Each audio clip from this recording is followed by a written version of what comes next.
Hello, and welcome to the ninth video in PMsquare series, the 10 steps any customer should know before implementing a planning solution, based on the ebook by the PMsquare team, which can be found at the URL shown on the screen. In this video, we'll be talking about Hypercare. What is Hypercare? Hypercare is a time to provide an elevated level of support for a new solution and help new users understand how to use the product so that they can realize the greatest benefits. By providing this type of support post-launch, you can help drive user adoption and move the needle to provide a seamless launch.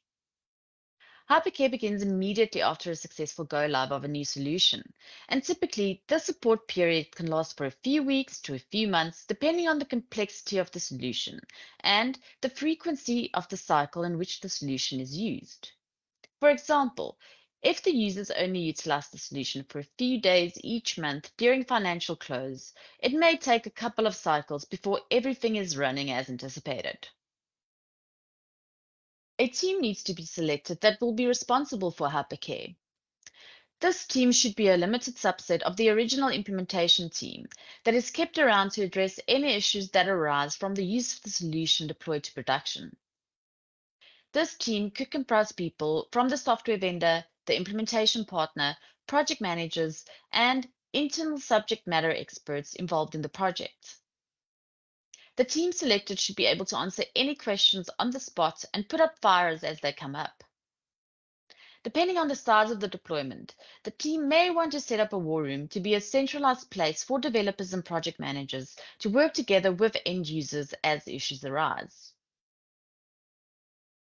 The Hypercare team also needs to efficiently handle any issues and enhancements identified. For larger issues, they should have an intake system in place to handle tickets that come from the users where they can document the issue.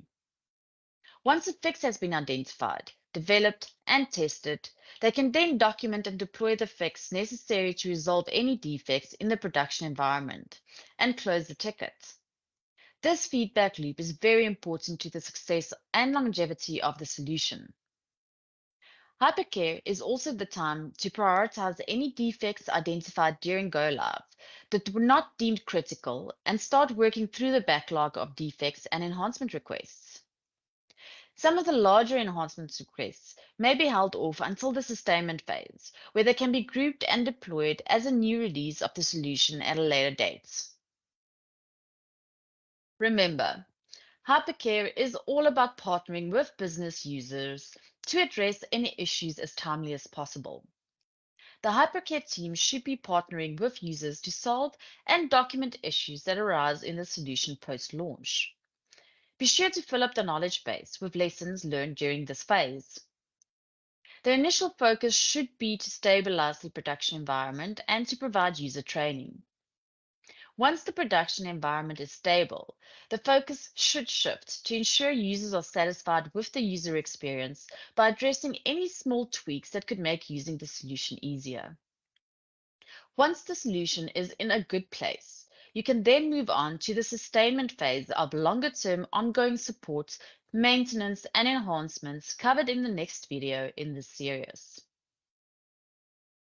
If you got value from this video, please like and subscribe to the PMsquare YouTube channel, share with your colleagues, and be sure to read our ebook. Thank you.